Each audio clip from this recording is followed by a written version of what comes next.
Waltz places a soft kiss on my forehead and smiles at me as he pulls away. He extends a hand toward me. Let's go, my little star. Oh. I smile as I slowly take his hand. We walk back to the marching hand in hand, momentarily forgetting about all the bad things that have transpired. Oh no. Chapter 8, Hope.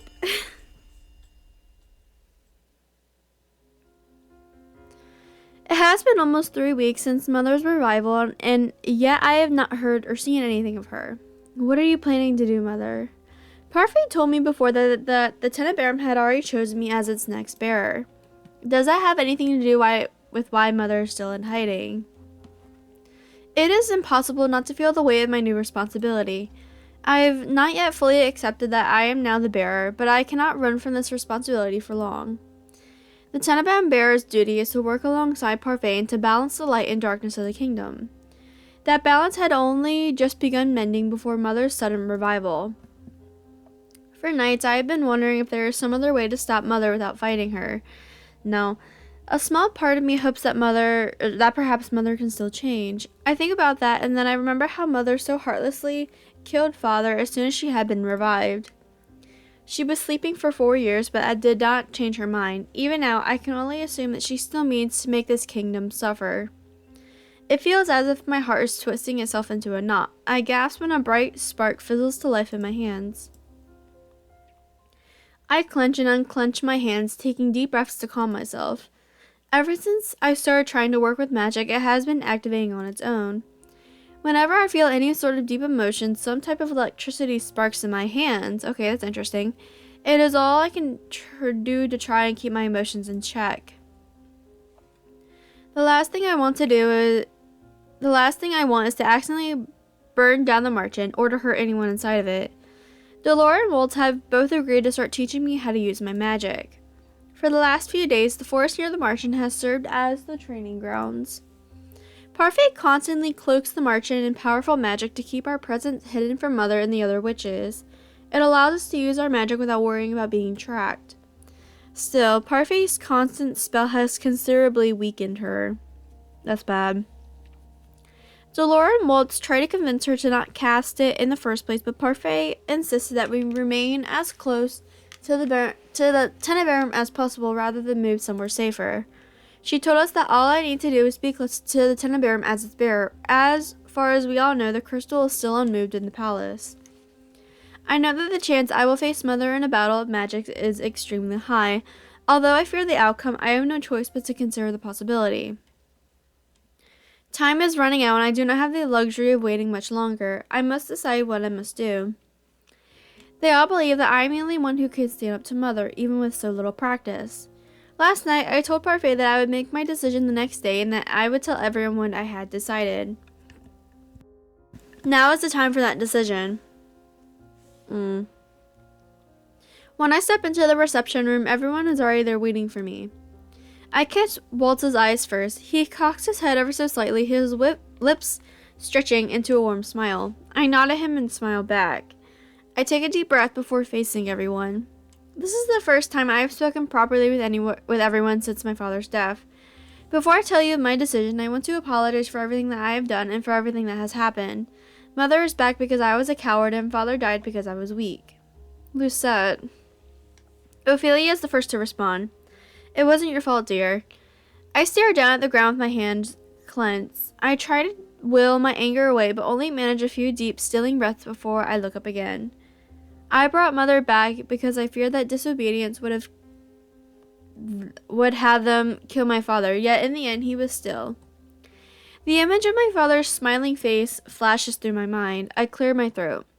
I promised him that I would protect Angielle, and that is what I intend to do. I would do everything I can to protect our kingdom. Spoken like a true queen. Aww, the words are shocking, even more so when they come out of Delora's mouth. Queen? Why do you seem surprised, princess? You know you're next in line for the throne. I hadn't even thought about being the next ruler. I am not even sure I have the right qualities. Can I really do this? Yes, girl. I wanted to see you become queen. Protect our kingdom. I cannot let Father down. I do this for his sake, but the kingdom comes before the crown. I will only take the crown if I can win it back. I will need your help. I am still weak, but that will not stop me from training every day until we face Mother. I hope I am not asking for too much, but I hope you will all fight with me to protect our kingdom together. You didn't even need to ask us that, Lucette. It goes without saying that we'll help you in any way that we can. I second that. We'll all be here for you. I smile at everyone gathered. So this is what it feels to be trusted and needed. It feels good. Aww. It will be hard, but we will stop Mother. Together we might stand a chance against her. Hilda is strong, but not invulnerable. Parfait looks at me, eyebrows furrowed. You know what we must do to stop Hilda, Princess? I feel a tinge of pain in my chest, but force my eyes to hold Parfait's gaze. I look into Parfait's eyes with determination. I do. Oh no. Alright. Later that same day, I resumed my training with Waltz, while Parfait and Delora try to come up with a plan. Jarian and Garland return to the town to listen for any information regarding Mother and Alcaster or any happenings in the palace. I force myself to focus only on learning how to use my magic as fast as I can. Today, Waltz is continuing his lessons on barriers. He has been teaching me the same spells for the past week, emphasizing my protection. Let's review the types of barriers I'm trying to teach you. Do you remember them? One shields you from harm, while the other deflects a spell back at the caster. Powerful spells cannot be deflected. That's why you need to be able to tell which spells can be reflected and which cannot, otherwise you'll end up using the wrong barrier. A single mistake can cost you your life. So how do I know what barrier I must use?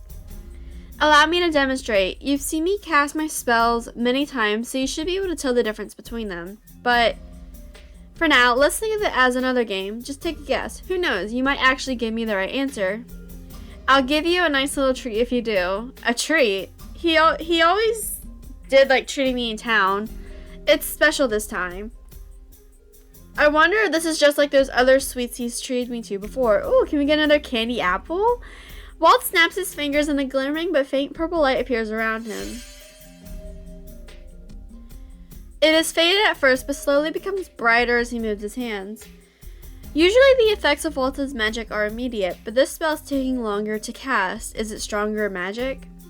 I remember Waltz telling me before that it takes a lot of energy to cast a strong barrier. Does that apply to offensive spells as well? Question time. Which kind of barrier should you use? You should use a shield, because you can't deflect powerful spells.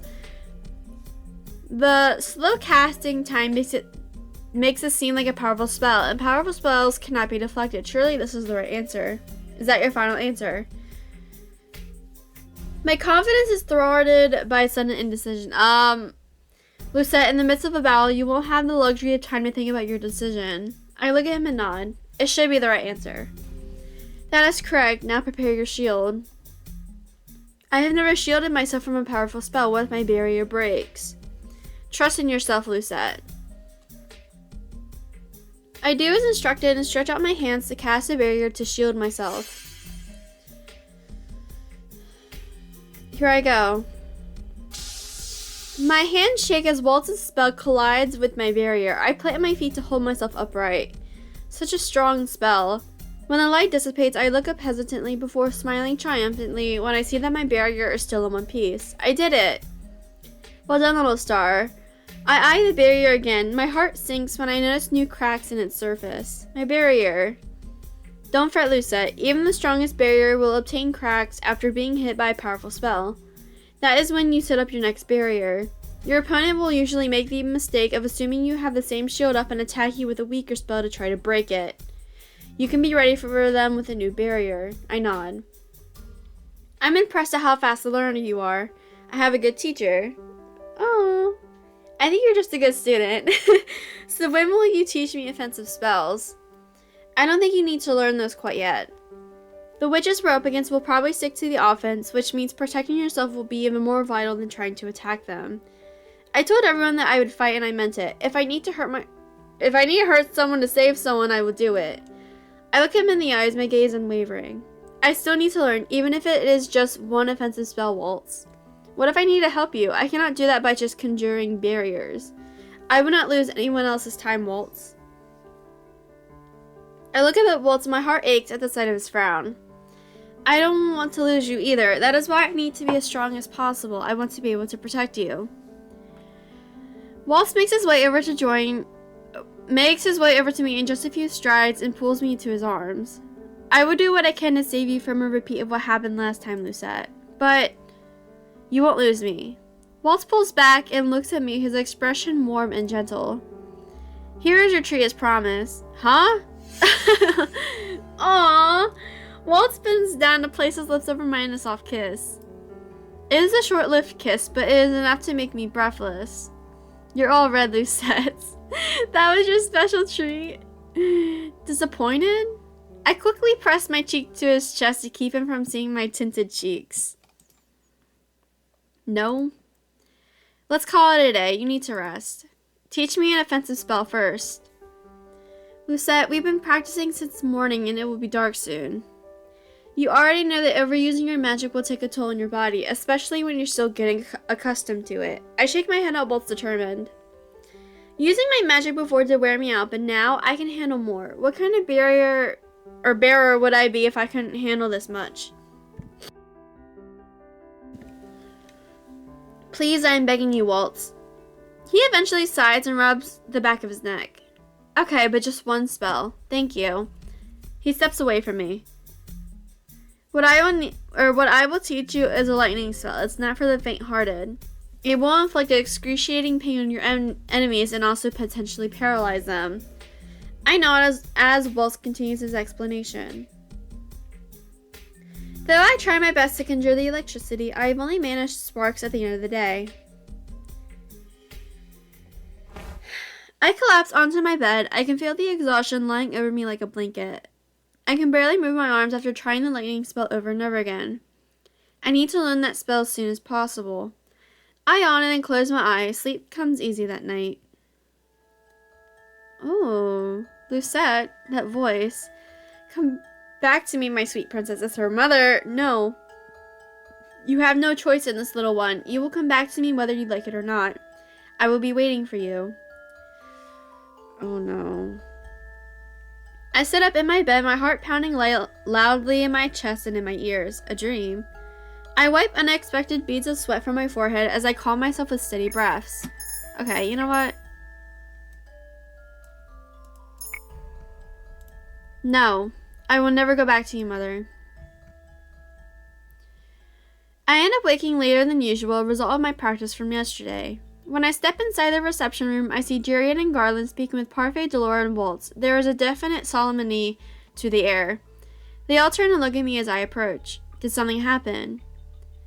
Princess, the palace made an announcement today. They are issuing a higher banning on your head for murder and treason? What? It was very strange, what with the fact that they haven't even bothered to look for you since that day. Something must have happened that forced them to suddenly act. Oh no. Dolores soon gathers everyone in the room to discuss Jurian and Garland's discovery. The only one who is not here is Anise, who is in town buying ingredients for the merchants' meals. But Lucette didn't kill anyone. Isn't there some way to convince them? Alcaster is in power now and the people favor him. Now that everyone remembers who I am, they are once again frightened of me. No one will listen to you. They haven't seen how much you've changed. If only they could understand your circumstances, then they might be more sympathetic. I look at Emmeline in surprise and find myself smiling at her. Thank you for your kind words. I turn to everyone once again and frown. Once again, I am the one putting everyone in danger. I am so sorry. If any one of them gets hurt, I will never forgive myself. Waltz takes my hand and squeezes it. The simple gesture does wonders to calm my nerves. Don't be too hard on yourself, Lucette. We've told you already. We want to help you. We're in this together.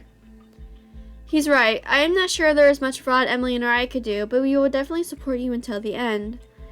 Before I might have cringed at her words, but now Ophelia has nothing to gain from pretending.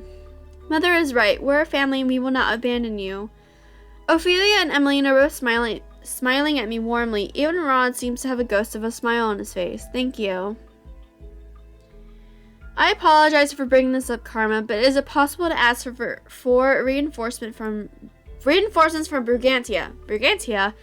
Brigantia is one of our neighboring kingdoms. We have never had close ties, mostly because Brigantia's king tends to stay away from our personal and political affairs. They have always refused to engage in any sort of violent affairs. We all look at Karma, who stands there looking sullen.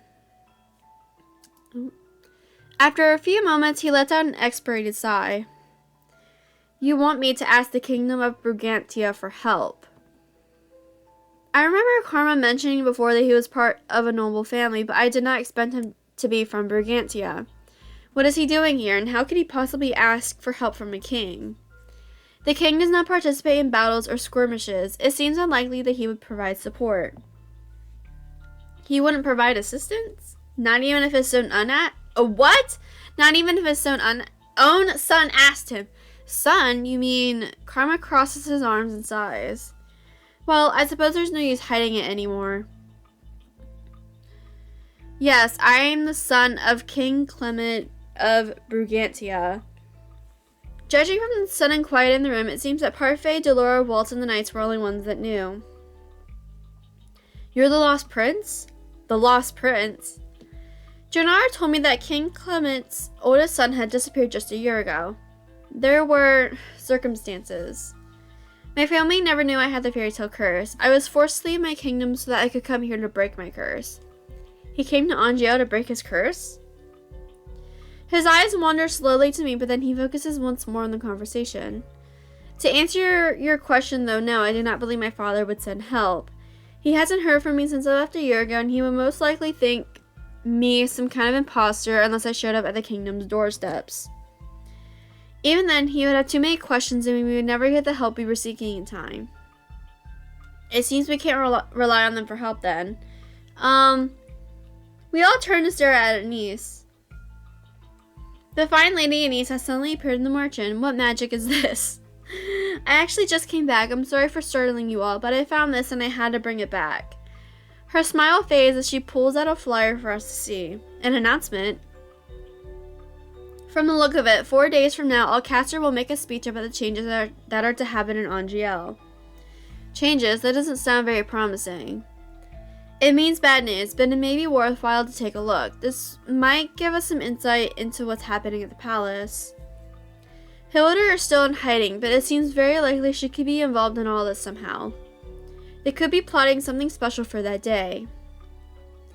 Garland and I can go to the event then. We'll make sure not to stand out. I am coming too. Lucette, I need to know what is happening. I cannot hide forever, Waltz. I will go, and I do not need anyone's permission to do so. Well, I guess you're technically the next queen after all. Delora, don't encourage her. We both know how stubborn she is. She won't stay put even if we command her to. Delora looks at me and winks. Parfait lets out a heavy sigh. Waltz and Karma will accompany her then. Waltz nods. Karma looks somewhat startled, but eventually nods as well. So until that day comes, we all need to prepare for the worst case scenario. Oh no. Okay. I've been practicing my magic non-stop since the day we heard about 𝐿𝐾aster's speech. I continue to work on my barriers while also continuously attempting that one offensive spell Waltz tried to teach me. Okay, remember what I told you. Focus your energy on the tips of your fingers until you feel the current flow through your veins. Okay. Good. Now, try to cast the spell at me again.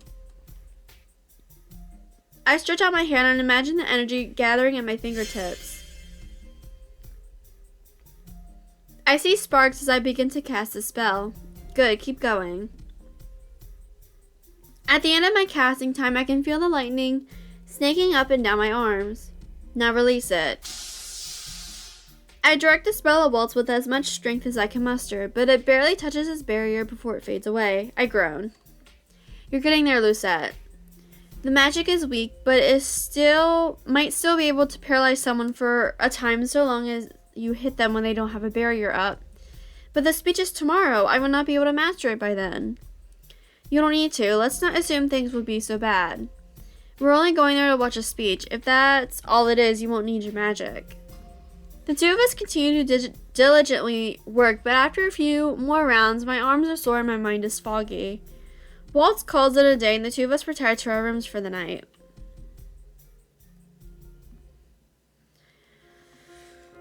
I toss and turn in my bed for what feels like an hour, but sleep will still not come.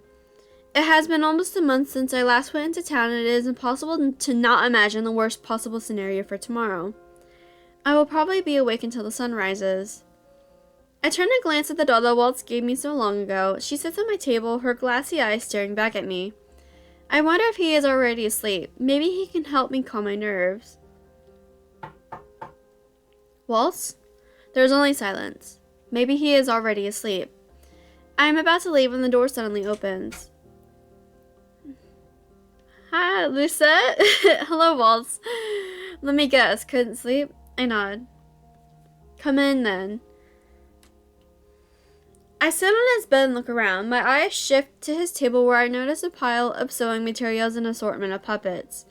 You have been working on your puppets? Yeah, I couldn't sleep either.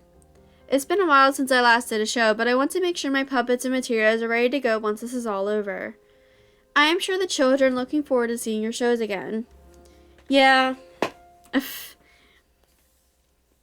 Silence ensues as Waltz sits down beside me with one of his puppets. He begins to slowly sew at one of the seams. The silence is deafening. He looks busy, but maybe I should say something. Yeah, say something. I am worried about what may happen tomorrow. You think too much, Lucette. I do. I stare at the puppets on his table. When this is over, will you finally let me be your assistant? Walt smiles and pats my head. Yes, when this is all over, I'll give you the spotlight. I'm sure the children will love your puppet shows. Talking about what happens afterwards makes me feel normal. It gives me some hope. Hope that eventually everything will go back to normal. I feel better now. Thank you, Waltz.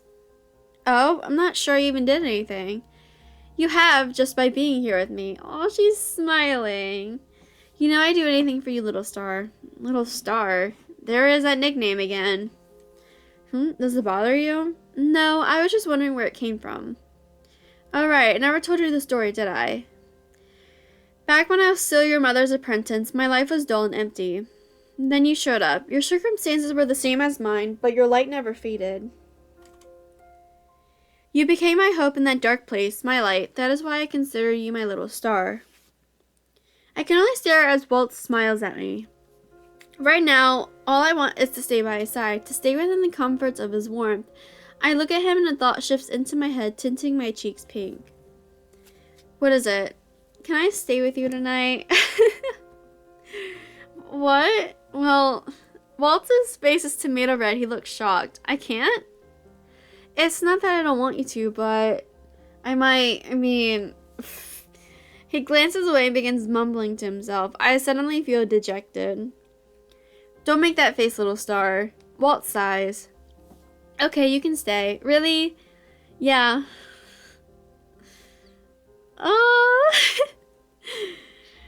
We both lay side by side in the bed, shifting only slightly. Walt is especially stiff. I wonder why. I loop my arms around his waist and snuggle into the crook of his neck. Walt tenses beneath me. I feel like I'm being punished. What? Nothing. Thank you for letting me stay. My room felt colder than normal tonight. I couldn't help thinking about tomorrow and then about Father and...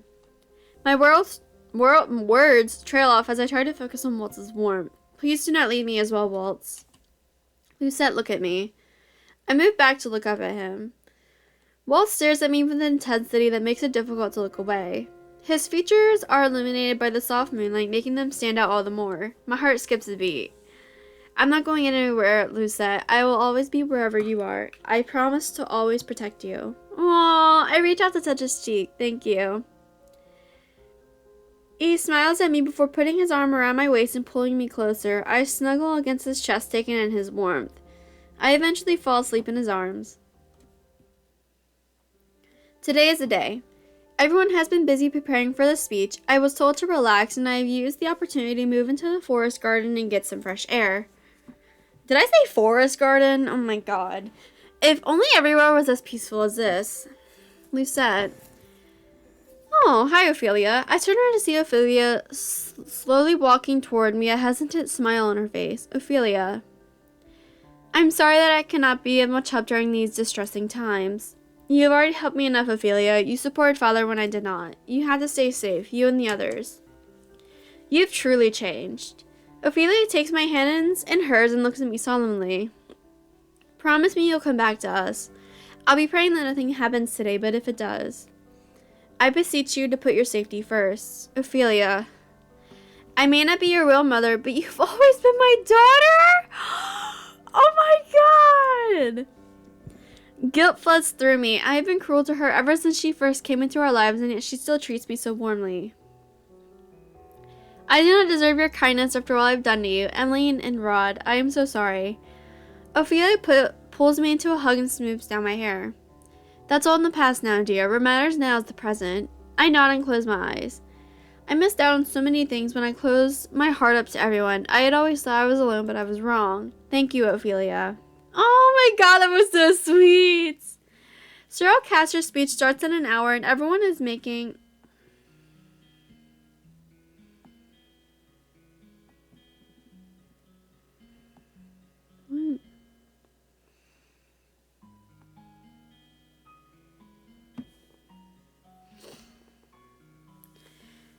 sorry. Cyril Caster's speech starts in an hour, and everyone is making last-minute preparations before we go into town. Ophelia, Emmeline, and Anise will stay behind as Rod and Rumpel volunteer to watch over them. Delore and Parfait left yesterday to attend a meeting with the fairies. Apparently, they found someone who holds important information about Mother and her plans. Emmeline approaches me, her eyebrows creased. Lucette, should you see your mother there, what will you do? I haven't really thought about it yet. We are bound to face her sometime soon. I know that she is your mother, Princess, but are you emotionally ready to face her? No. I am taken back by her question. Jurian, I apologize for being blunt, but we all have to consider the worst possible scenario, don't we? I need to know that the princess is ready to face her. In the battlefield, one must not hesitate. Jurian continues to look at me, waiting for my answer. I finally face her with determination. I will face her and I will stop her. Period. Let's get it, sis. Chapter 9, the Queen! Okay, everyone, this is where I'm gonna leave this episode here. I know this is kind of short, but I wanted to get through the rest of Chapter 8, and then I wanted to start with Chapter 9, and then from there, just do it by chapter. So, yeah. So we have 2 chapters left of Waltz's, route, and so, yeah, everyone, I hope you enjoyed this episode. If you did, make sure to hit the like button, or if you didn't, make sure to dislike. It really just makes me see, like, what people like and what they don't like. So, if you don't like it, go ahead and dislike it. Doesn't hurt my feelings. It's fine. Comment what you want to see next, and most importantly, subscribe, so you can still get notifications from me whenever I post another video. So yeah, everyone, I will see you in the next one. I hope you all have a wonderful day, and yeah, bye.